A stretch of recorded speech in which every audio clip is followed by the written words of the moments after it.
UP board class 10th और 12th के सभी बच्चों को सुप्रभात। प्यारे बच्चों, हम अपनी तैयारी की कड़ी को आगे बढ़ाते हुए जिस प्रकार से हमने रस पढ़ा, छंद पढ़ा, एक नया टॉपिक आज पढ़ेंगे जो एग्जाम के नज़रिए से बहुत ही महत्वपूर्ण है, और वो है अलंकार। तो देखिए अलंकार क्या होता है। अलंकार ये 10th और 12th के दोनों बच्चों को है। जहां से 10th अलंकार अलग होगा, 10th में क्या है 12th में क्या है वो मैं बता दूंगा। वो परिभाषा उदाहरण आप लिख लीजिएगा और मैं पढ़ा दे रहा हूँ। तो अलंकार आगे ये देखिए सभी के लिए ये अलंकार क्या है। अलंकार का जो शाब्दिक अर्थ होता है आभूषण होता है। अलंकार का शाब्दिक अर्थ होता है आभूषण। अलंकार का शाब्दिक अर्थ होता है आभूषण। अलंकार कहते किसे हैं? जिस प्रकार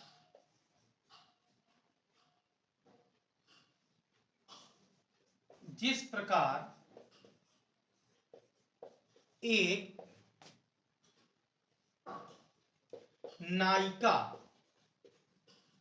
नायिका की सुंदरता आभूषण के द्वारा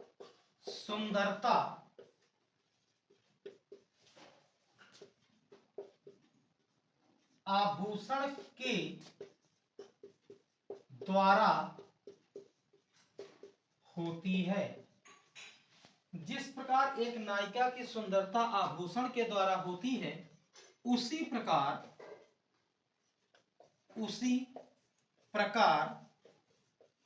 काव्य की सुंदरता अलंकार के द्वारा होती है। अलंकार के द्वारा होती है। क्लियर हो रहा है इतना? अलंकार का शाब्दिक अर्थ होता है आभूषण।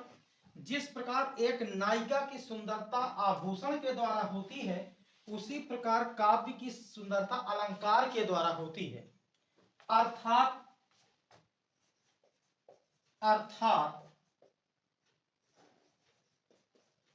काव्य की शोभा बढ़ाने वाले तत्वों को अलंकार कहते हैं। काव्य की शोभा बढ़ाने वाले तत्वों को अलंकार कहते हैं। इससे बिल्कुल स्पष्ट हो जा रहा है कि जिस प्रकार एक स्त्री होती है और एक स्त्री की सुंदरता उसके आभूषणों के द्वारा होती है, उसके गहनों के द्वारा होती है, उसके 16 श्रृंगारों के द्वारा होती है, उसी प्रकार से काव्य की जो सुंदरता है, कविता की जो सुंदरता है, वो अलंकारों के द्वारा होती है। अर्थात काव्य की जो शोभा बढ़ाते हैं वही अलंकार कहलाते हैं। अलंकार यहाँ पे चीज बता मुझे, अलंकार के जो जनक हैं आचार्य भामा है, प्रणेता। ये अलंकार के जो प्रणेता माने जाते हैं, अलंकार के जनक माने जाते आचार्य भामा। ये अलंकार के प्रणेता हैं, ये भी जान लीजिए। जनक है, फादर है, पिता है, तो आचार्य भामा है। और परिभाषा आपके सामने है कि जिस प्रकार एक नायिका की सुंदरता आभूषण के द्वारा होती है, उसी प्रकार काव्य की सुंदरता अलंकार के द्वारा होती है। अर्थात काव्य की शोभा बढ़ाने वाले तत्वों को अलंकार कहते हैं। अब बात आती अलंकार के भेद। अलंकार के भेद, अलंकार के 3 भेद होते हैं। अलंकार के 3 भेद होते हैं। पूछा जाए अलंकार कितने प्रकार के होते हैं, तो 3 प्रकार के होते हैं। नंबर 1 शब्दालंकार।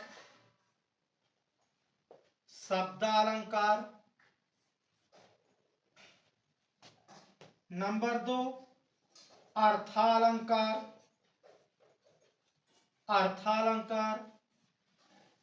नंबर 3 उभया अलंकार।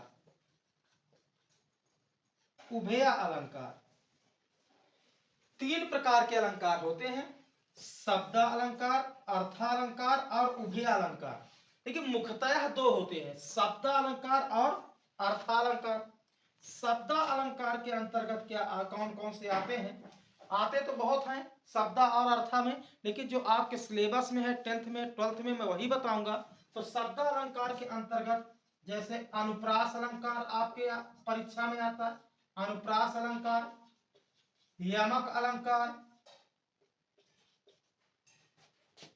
यमक अलंकार और श्लेष अलंकार। श्लेष अलंकार ये शब्द अलंकार के अंतर्गत आते हैं। और भी है लेकिन आपके सिलेबस में जो है वही बताऊंगा मैं। तो शब्द अलंकार जो है अनुप्रास, यमक और श्लेष अलंकार कभी पूछे किसके अंतर्गत आते हैं, तो शब्द अलंकार के अंतर्गत आते हैं। आपसे परीक्षा में पूछ ले कि यमक अलंकार कौन सा अलंकार है, शब्द अलंकार, अर्थालंकार, उभय अलंकार, इनमें से कोई नहीं ऑप्शन हो तो ये आपका शब्द अलंकार के अंतर्गत आते हैं। अर्थालंकार के अंतर्गत आपको पढ़ना है उपमा, रूपक, उपमा, रूपक, उत्प्रेक्षा, उपमा, रूपक, उत्प्रेक्षा, भ्रांतिमान, भ्रांतिमान और संदेह, भ्रांतिमान और संदेह अलंकार आते हैं। उपमा, रूपक, उत्प्रेक्षा, भ्रांतिमान और संदेह अलंकार जो हैं ये अर्थालंकार के अंतर्गत आते हैं। अर्थालंकार के अंदर सभी आते हैं। इसके अंतर्गत 5 ही अलंकार है और इसमें बाकी सभी अर्था में है कि आपके सिलेबस में ये है। तो इनमें से जो 12th 10th के बच्चे हैं यूपी बोर्ड की तैयारी करने वाले, तो उनको उपमा अलंकार, रूपक अलंकार और उत्प्रेक्षा अलंकार पढ़ने हैं। और जो 12th के बच्चे हैं सामान्य हिंदी साइंस साइड के बच्चे, उनको पढ़ना है अनुप्रास अलंकार, यमक अलंकार, अनुप्रास, यमक, श्लेष अलंकार, उपमा अलंकार, रूपक अलंकार, उत्प्रेक्षा अलंकार, भ्रांतिमान अलंकार, संदेह अलंकार। 12th के बच्चों को 8 अलंकार पढ़ने हैं और हाई स्कूल के बच्चों को 3 अलंकार पढ़ने हैं, उपमा, रूपक, उत्प्रेक्षा। और जो यहाँ 8 लिखे हुए हैं ये सभी आपको जो पढ़ने हैं 12th के बच्चे सामान्य हिंदी वाले को पढ़ने हैं। वैसे जो उत्तर प्रदेश में 8 साइड के बच्चे हैं जो इतिहास भूगोल लेके पढ़ते हैं वो भी पढ़ सकते हैं और इन्हीं से ही मिल जाता है आपके भी पेपर में, तो वो भी पढ़ सकते हैं। सभी के लिए 9th 11th भी पढ़ सकते हैं। लेकिन उद्देश्य मेरा जो टारगेट है कि 1 महीने में ग्रामर खत्म हो जाए, हिंदी साहित्य का पद का गद्य पद के इतिहास खत्म हो जाए, तो मैं 10th और 12th को मैं लेके चल रहा हूँ क्योंकि समय अभाव है, समय की बहुत कमी है इसलिए। तो अनुप्रास, यमक, श्लेष, उपमा, रूपक, उत्प्रेक्षा और भ्रांतिमान और संदेह ये अलंकार पढ़ने हैं। तो आगे हम शब्द अलंकार पढ़ते हैं, अनुप्रास, यमक और श्लेष। तो बहुत ध्यान से सभी लोग देखेंगे इसकी परिभाषा और उदाहरण क्या होता है। शब्द अलंकार वह अलंकार होता है जहां शब्दों में चमत्कार पाया जाता है वहां पर शब्द अलंकार, जहां अर्थों में चमत्कार पाया जाता है वहां पर अर्थालंकार। उभय अलंकार, उभय का मतलब होता है दोनों, जहां शब्दों और अर्थों दोनों में चमत्कार पाया जाए वहां पर उभय अलंकार होता है, लेकिन इसका प्रयोग होता नहीं है। ठीक है, तो एक देखते हैं शब्द अलंकार। शब्द अलंकार के अंतर्गत आप देखते हैं उप, अनुप्रास, यमक, श्लेष। तो ध्यान से एक एक अलंकार की परिभाषा, उदाहरण, साथ में कॉपी पेन होना चाहिए और आप लोग नोट करेंगे और फिर उसको याद करेंगे। वीडियो के माध्यम से आप पढ़ते रहेंगे। और आपको बता दे रहा हूं कि शिक्षा एक ऐसा माध्यम है जिसके माध्यम से आप अपना समाज में नाम रोशन कर सकते हैं। शिक्षा के द्वारा ही आप बढ़ सकते हैं। शिक्षा ही वो एक शेरनी का दूध है जो जितना पिएगा उतना दहाड़ेगा, क्योंकि साहित्य में वो दम होता है, साहित्य में वो दम होता है कि तोप, बारूद या तलवार, बम के गोले में भी वो दम नहीं होता। साहित्य में वो दम होता है जो तोप में और तलवार में और बम के गोले में नहीं होता। आचार्य महावीर प्रसाद द्विवेदी ने कहा है। तो प्यारे बच्चों, आप बहुत ध्यान से पढ़ें साहित्य को, और सभी सब्जेक्ट पढ़ें और अपनी जानकारी को बढ़ाएं, क्योंकि शिक्षा के ही द्वारा व्यक्ति समाज का विकास कर सकता है और अपना विकास कर सकता है और सम्मान पूर्वक कहीं भी वो रह सकता है और अपना जीवन यापन कर सकता है। थोड़ा सा 5 सेकंड लेंगे। कहते हैं, आई है शिक्षा नीति हमें पढ़ने पढ़ाने, देश के हर कोने के बच्चों को जगाने, जागो उठो संभल जाओ देश के लाला, पढ़ लिख के करो देश के घर घर में उजाला। तो घर घर में उजाला तभी होगा जब आप पढ़ेंगे और लिखेंगे ईमानदारी से, तभी आगे बढ़ेंगे। तो आप ध्यान से पढ़िए और आगे बढ़ते रहिए। तो उसी कड़ी में आगे हम पढ़ते शब्द अलंकार के अंतर्गत अनुप्रास अलंकार। अनुप्रास अलंकार,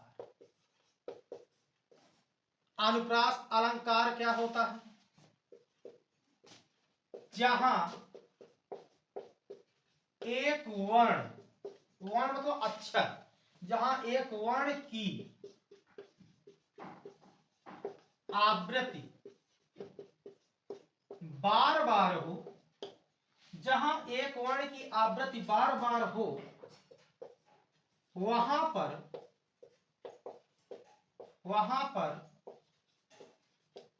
अनुप्रास अलंकार होता है। अनुप्रास अलंकार होता है। जहां पर एक वर्ण की आवृत्ति बार बार हो, वहां पर अनुप्रास अलंकार होता है। मतलब एक वर्ण एक अक्षर बार बार आए, वहां पर अनुप्रास अलंकार होगा। परीक्षा में ऐसे भी पूछा जाता है कि जहां पर एक वर्ण की आवृत्ति होती हो अनुप्रास। तो जो ये 12th के बच्चे हैं उनको परिभाषा और उदाहरण पूछेगा, तो परिभाषा उदाहरण बहुत ध्यान से पढ़िएगा। और 10th के बच्चों को परिभाषा दे देगा, पूछ लेगा जहां एक वर्ण की आवृत्ति बार बार होती है वहां कौन सा अलंकार होता है, 4 ऑप्शन दे देगा या उदाहरण दे देगा, कह देगा प्रस्तुत पंक्तियों में कौन सा अलंकार है। तो उनके लिए ऑब्जेक्टिव क्वेश्चन 10th में आता है, 12th में लिखने के लिए आता है कि ये परिभाषा उदाहरण दीजिए। तो उदाहरण क्या है, उदाहरण के माध्यम से समझेंगे।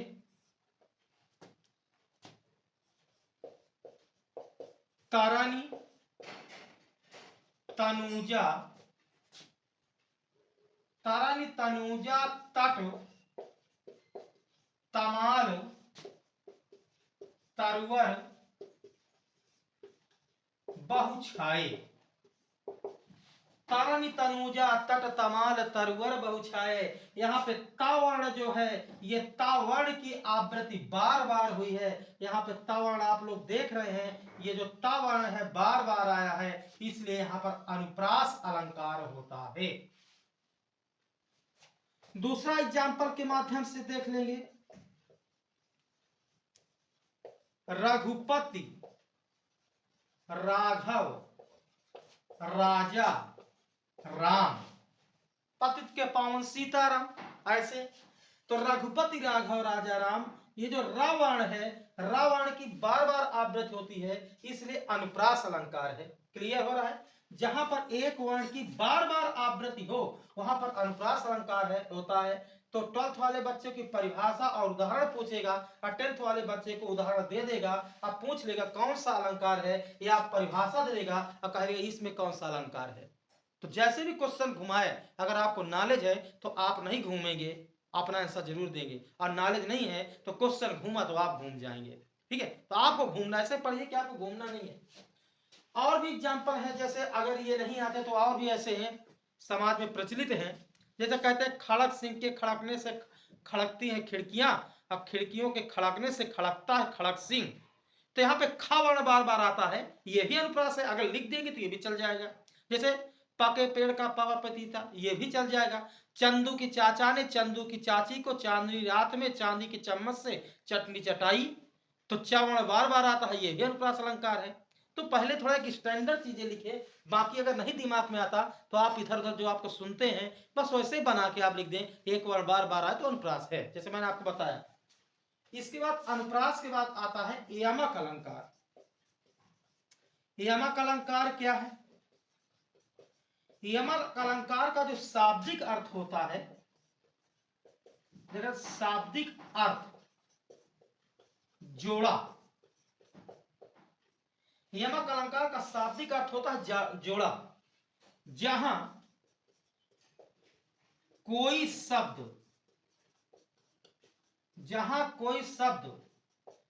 दो या दो से अधिक बार आए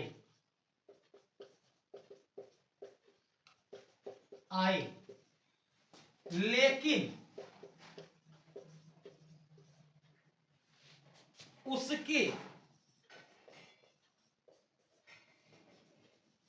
अर्थ अलग अलग हों, वहां पर यमक अलंकार होता है। यमक अलंकार होता है जहां पर कोई शब्द दो या दो से अधिक बार आ जाए लेकिन उसके अर्थ अलग अलग हो, वहां पर यमक अलंकार होता है। जैसे उदाहरण,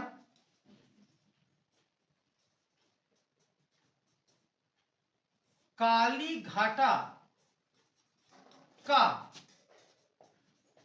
घमंड घटा। काली घाटा का घमंड घटा, तो यहां पर घाटा शब्द दो बार आया है। परिभाषा में बताया गया कि जहां पर कोई शब्द दो या दो से अधिक बार आ जाए, दो बार आना चाहिए या तो दो से अधिक बार, एक बार नहीं। तो जहां दो या दो से अधिक बार कोई शब्द आए लेकिन उसके अर्थ अलग अलग हों, तो वहां पर आपका यमक अलंकार होता है। यहां पर घाटा शब्द दो बार आया है। अब पहले घाटा का अर्थ है बादल, काले बादलों से है। और दूसरे घाटा का अर्थ है छटना, काले बादलों का छटना, घमंड का टूटना, काले बादलों का हटना। तो इस प्रकार से ये आपके घाटा का अर्थ अलग अलग है। इस प्रकार से यहाँ पर ये यमक अलंकार है। और भी उदाहरण देखते हैं, उनके और क्लियर हो जाएगा। लेकिन परीक्षा में आपको परिभाषा और उदाहरण लिखना है, एक ही उदाहरण लिखना है। समझने के लिए मैं दो तीन अलग उदाहरण बताए दे रहा हूं, आप लोग समझ जाइए। तो काली घटा का घमंड घटा, यहां पर आपका यमक अलंकार है। जैसे और भी है उदाहरण, आप लोगों ने पढ़ा भी होगा साल भर। दूसरा उदाहरण यमक अलंकार का, कनक कनकते, कनक कनकते सौगुनी,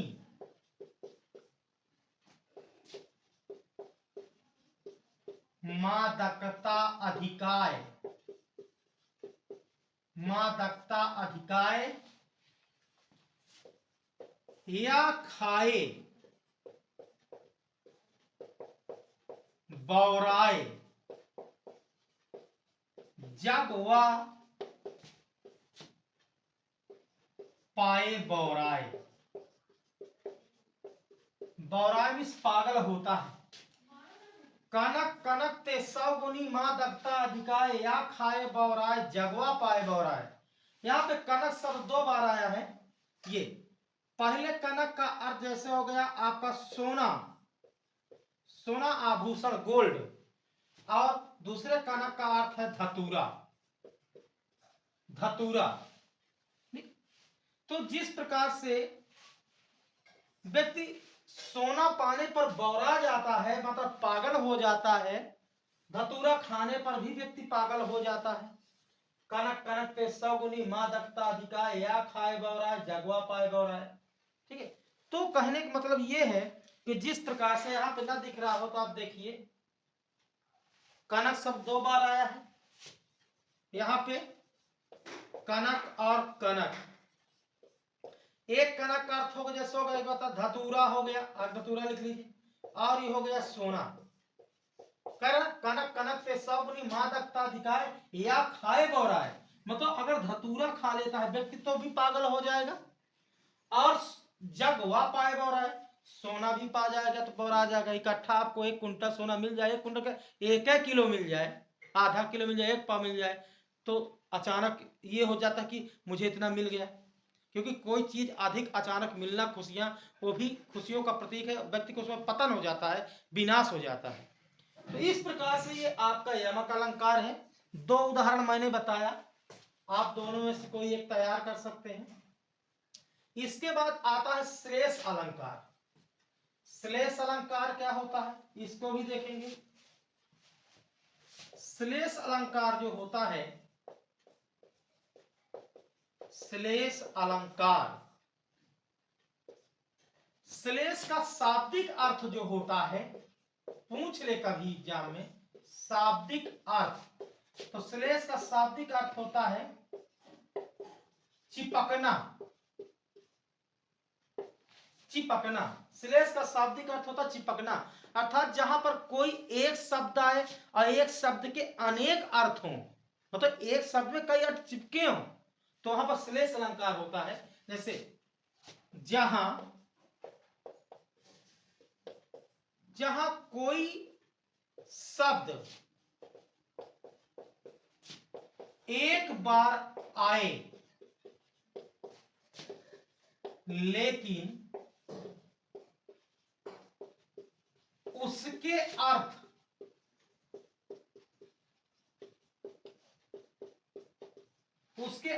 अलग अलग हों, वहां पर श्लेष अलंकार होता है। श्लेष का शाब्दिक अर्थ चिपकना या चिपका हुआ। जहां कोई शब्द एक बार आए लेकिन उसके अर्थ अलग अलग हो, वहां पर श्लेष अलंकार होता है। जहां पर कोई शब्द एक बार आए लेकिन उसके अर्थ अलग अलग हों, वहां पर श्लेष अलंकार होता है। उदाहरण के माध्यम से समझते हैं। जैसे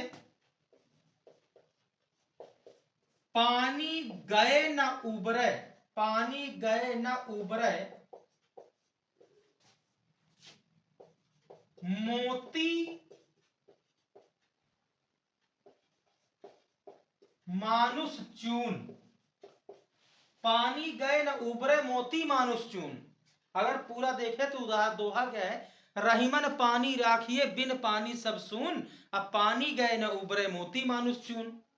पूरी दो हम देखा जाए 3 बार पानी शब्द आया है। परिभाषा बताती 1 बार पानी शब्द आता है, तो जो तीसरा पानी है वो शब्द क्लिष्ट है, वो शब्दों के अर्थों को ग्रहण कर रखा है। इसलिए इतना ही आप लिखें, पानी गए न उबरे मोती मानुसून। यहाँ पानी शब्द 1 बार आया है और इसका अर्थ है मोती के पक्ष में, मनुष्य के पक्ष में और चूने के पक्ष में।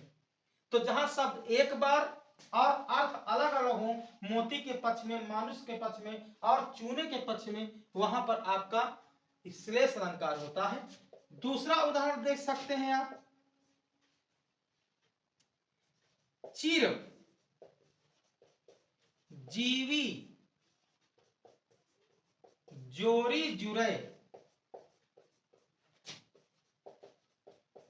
क्यों न स्नेह गंभीर।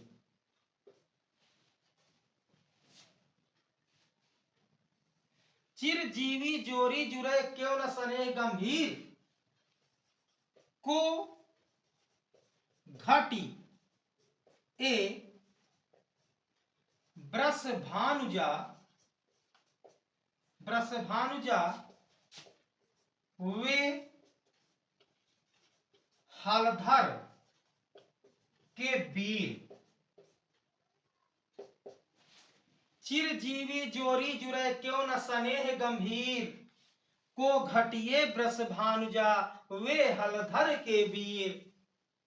यहां पे कौन सा शब्द देखिए, ब्रसभानुजा शब्द आया है और हलधर शब्द आया है। ब्रसभानुजा के 2 अर्थ हैं और हलधर के 2 अर्थ हैं। जैसे ब्रसभानुजा, ब्रस भानुजा शब्द है, इसके 2 अर्थ कैसे हैं देखिए। ब्रसभानुजा, इसका अगर अलग करे, संध करे तो हो जाएगा वृषभ धन अनुजा, वृषभ धन अनुजा। तो वृषभ का अर्थ होता है, वृषभ का अर्थ होता है बैल, और अनुजा का अर्थ होता है बहन। ठीक है, अनुज माने भाई होता है, अनुजा माने बहन। तो वृषभ धन अनुजा, तो वृषभ का अर्थ बैल हुआ और अनुजा का अर्थ बहन हुआ। तो बैल की बहन क्या होगी? गाय। इस प्रकार से वृषभानुजा का एक अर्थ हो गया गाय। ठीक है, परिभाषा कहती है जहां कोई शब्द एक बार आए, अर्थ अलग अलग हो, तो एक अर्थ गाय हो गया। अगला देखिए, वृषभानुजा जो लिखा है, इसका अलग संधि करें, वृषभानु और धन जा। तो वृषभानु एक राजा थे, अज्जा माने होता है उत्पन्न होना। वृषभानु क्या है? एक राजा थे। अज्जा माने होता है उत्पन्न होना, अर्थात वृषभानु राजा से उत्पन्न, तो क्या जो उससे औलाद उत्पन्न होगी वो पुत्री कौन सी है? जा। तो वृषभानु धन जा, तो वृषभानु की जो पुत्री है वो राधा है। तो इस प्रकार से एक अर्थ राधा हुआ, वृषभानु दंजा, अर्थात राजा वृषभानु से जो उत्पन्न है वो राधा है, इसके पिताजी थे राधा के। तो यहाँ पे वृषभानु के दो अर्थ हो गए, एक गाय और एक राधा। तो इस प्रकार से शब्द एक बार और अर्थ अनेक बार, तो वहां पर आपका श्लेष अलंकार होता है। हलधर, एक शब्द आया है यहाँ पे हलधर। हलधर, तो हलधर माने हल को धारण करने वाला। हलधर माने हल को धारण करने वाला। तो हलधर माने हल को धारण करने वाला। तो हल कौन धारण करता है? एक तो हो गया इसका बैल, बैल हल धारण करते हैं, खेत जोतते हैं, तो एक बैल हो गया, और एक बैल हो गया, और इसका एक बलराम भी है। बलराम भगवान कृष्ण के बड़े भाई, उनको भी हल लेकर के चलते थे। हल और मूसर उनका हथियार था जिससे वो युद्ध करते थे। तो इस प्रकार से हलधर के दो अर्थ है, हल को धारण करने वाला बैल है और बलराम है। तो जहां पर एक शब्द के दो अर्थ आए, वहां पर दो या दो से अधिक अर्थ आए, वहां पर श्लेष अलंकार होता है।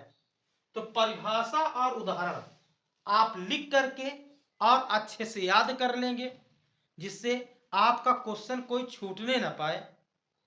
मैं एक एक वीडियो, मेरी कोशिश रहेगी इस तरह देता रहूंगा।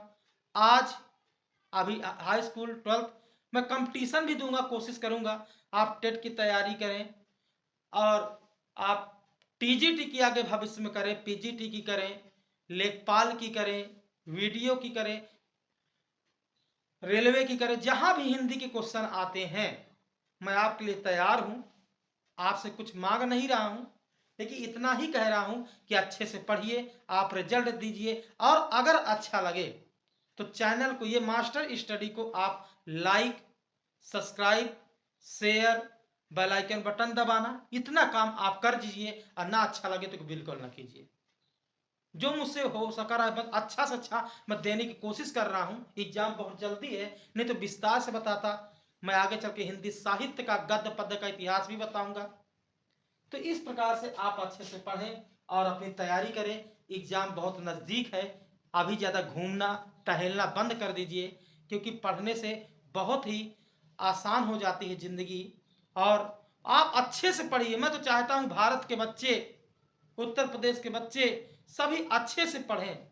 जरूरी नहीं कि मुझी से पढ़ें, मास्टर स्टडी में पढ़ें, धीरेन्द्र सिंह से ही पढ़ें, क्योंकि मेरा आपसे कहना है, बस 1 मिनट लूंगा। पढ़ लो अगर तुम तो जीने का कुछ सामान हो जाए, और जिंदगी की सारी मुश्किलें खुद ब खुद आसान हो जाए। पढ़ाई करो तुम हमसे, ऐसी कोई तमन्ना नहीं मेरी, अयो तो मेरी जिंदगी का अरमान पूरा ना हुआ, और चाहता हूं या खुदा आपका अरमान पूरा हो जाए। चाहता हूं या खुदा आपका अरमान पूरा हो जाए। बस आप अच्छे से पढ़ाई करते रहें, अपने देश का, अपना, अपनी माता पिता का, अपने रिश्तेदारों का नाम रोशन करें और पढ़िए और आगे बढ़िए, क्योंकि पढ़ेंगे तभी आगे बढ़ेंगे। तो इसी कड़ी में अब क्या करते हैं, मैं अभी अपनी क्लास समाप्त कर रहा हूं। इसके बाद जो आगे हम अगली वीडियो लेके आएंगे उसमें अर्थालंकार पढ़ाएंगे और अर्थालंकार में उपमा, रूपक, उत्प्रेक्षा और भ्रांतिमान अलंकार पढ़ाऊंगा। और यहीं से मैं अपनी क्लास को समाप्त करता हूं। जय हिंद, जय भारत, जय हिंदी।